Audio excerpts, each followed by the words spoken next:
Hi friends, உங்கள் எல்லா பேரையும் ரொம்ப நாள் கழித்து இந்த வீடியோ மூலயமா பார்க்குறதுல நான் ரொம்ப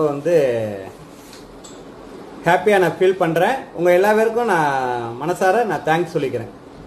நான் ஒரு சின்ன கண்டென்ட் ஒரு வீடியோவாக நான் பேசுகிறதுக்கு ரொம்ப நாள் கழித்து நான் வந்திருக்கேன். நம்ம எப்போ எதை எடுத்தாலும் சரியில்லைன்ற ஒரு வார்த்தைக்கு ஒரு சின்ன எக்ஸாம்பிள் தான் சொல்ல வரேன். நம்ம வீடு சரியில்லை, எது வேலை பார்க்குற இடத்துல சரியில்லை, நம்ம எதை தொட்டாலும் சரியில்லை, இந்த மாதிரி ஒரு வார்த்தைக்கு நிறைய பவர்ஸ் இருக்குது.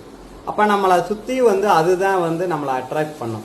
அப்போ நம்மளுக்கோட மெயின் செட்டு அப்போ அதில் என்ன மாறணும்னா நம்ம அந்த வார்த்தையை மாற்றுறதுக்கு நம்மளே அது எப்போ பொறுப்பெடுத்து நம்ம அந்த வார்த்தையை ஸ்டாப் பண்ணுறோமோ, பாசிட்டிவாக நம்ம நினைக்கிறோமோ, அப்போ அந்த வார்த்தைக்கு உயிர் கொடுத்துரும். அப்போ பாசிட்டிவாக நீங்கள் பேசுகிறதுக்கும் சரி, நீங்கள் பாசிட்டிவாக நடந்துக்கிறதுக்கும் சரி, நம்ம எண்ணத்தை சேஞ்சஸ் பண்ணாலும் சரி, அப்போ எப்போ நம்மளோட அதுக்கு ஒரு பொறுப்பாக எடுத்து நம்ம அதை அப்ளை பண்ணுறோமோ அப்போவே நம்மளுக்கு பாசிட்டிவ் நடந்துடும். எது நடந்தாலும் என்ன நடந்தாலும் சரி, நம்மளுக்கு ப்ளஸ்ஸாக நம்ம மைண்ட் செட்டை பாசிட்டிவாக நம்ம வச்சுக்கிட்டோம்னா நம்மளை சுற்றி உள்ளவங்க நம்மளை அட்ராக்ட் பண்ணி நம்மளை சுற்றி உள்ளவங்களும் நம்மளுக்கு பாசிட்டிவாக பழகுவாங்க.